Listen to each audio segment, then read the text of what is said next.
You know very well that it has happened and it will happen, but not during my time. If you are in police, you are into kidnapping, drugs, look at what happened. So you end up dead. Because you're a police, you have armed, maybe you does not, nobody does would give a hoot between we are dead or alive. You will, I told the police, and that was my statement, you will be the first to get it. Because there will be a confrontation because I will insist on the police to go after you. Time was that nobody really wanted to do it. Remember, I was not yet sworn in as president. There was this party in Pasay.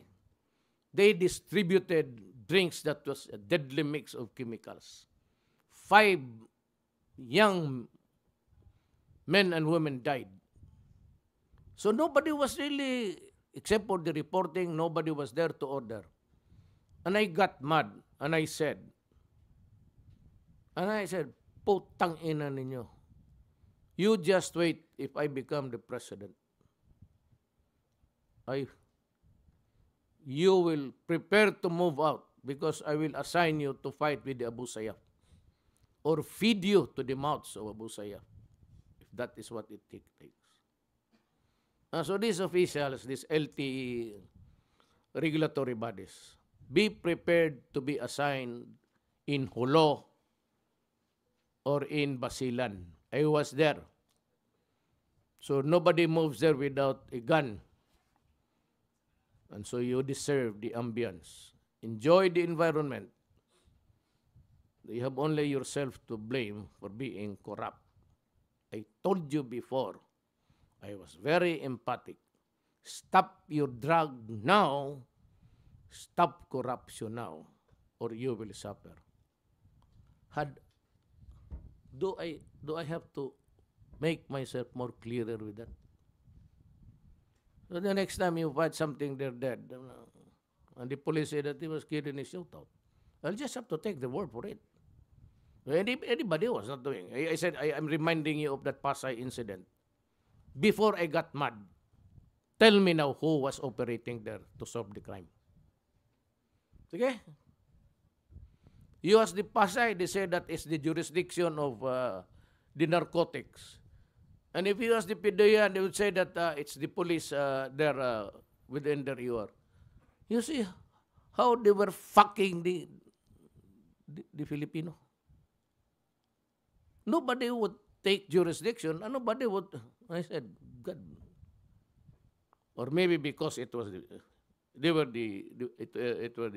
the police themselves doing it, and so nobody was interested because they would not fight.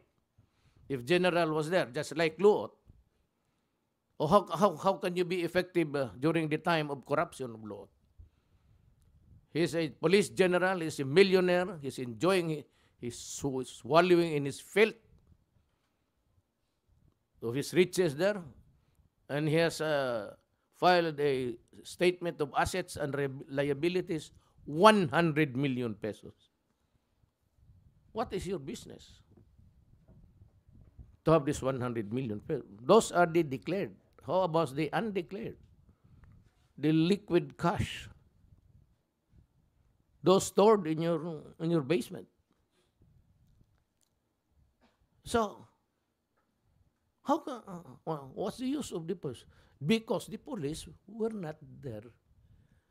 And Lord said, anybody in my region conducting a police punitive operation regarding drugs must report to me first. So when the police went there inside the warehouse, nobody was there. There were the residue of the taken from the drums of the precursors of Cebu.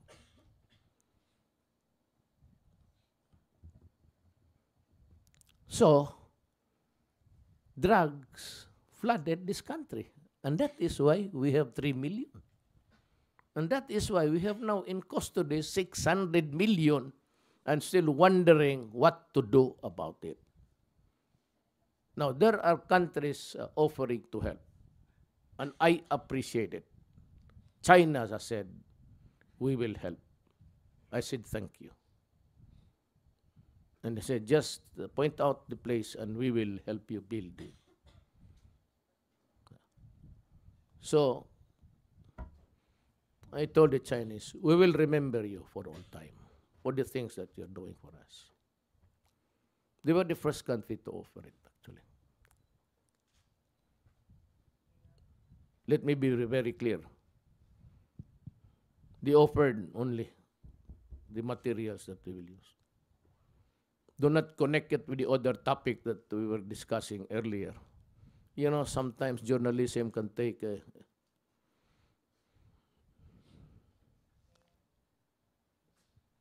Mayor, I would just like to go back to the ceasefire topic. it's a long way again, going back. So we travel again.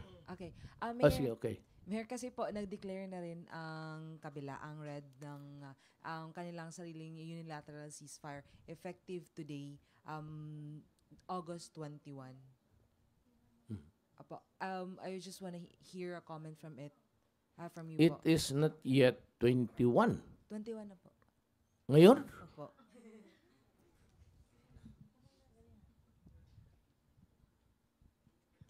Your watch is maybe made in... No, China is good.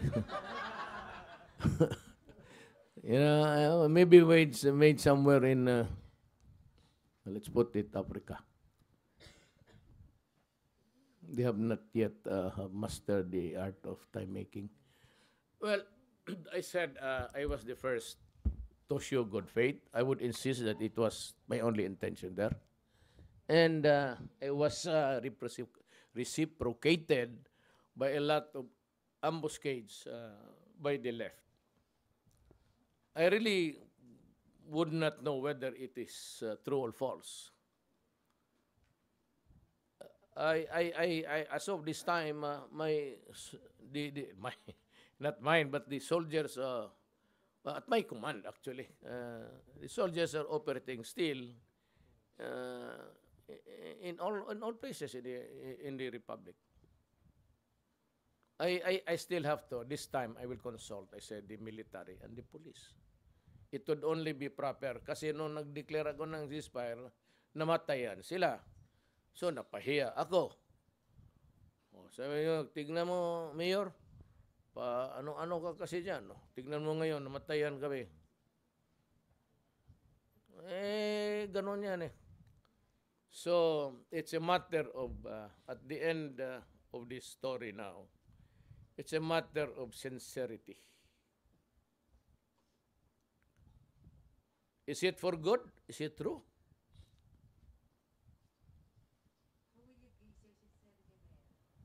What? Well, I said I have to see the two groups talking together in a table, facing each other, talking about some substantive issues. One that would promote rather than divide this country. I am willing to walk the extra mile.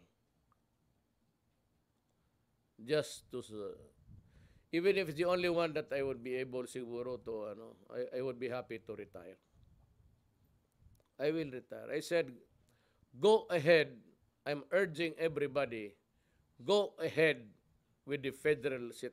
I told the congressman there, madalian ninyo. Go ahead and I have a 6-year term granted by the Constitution.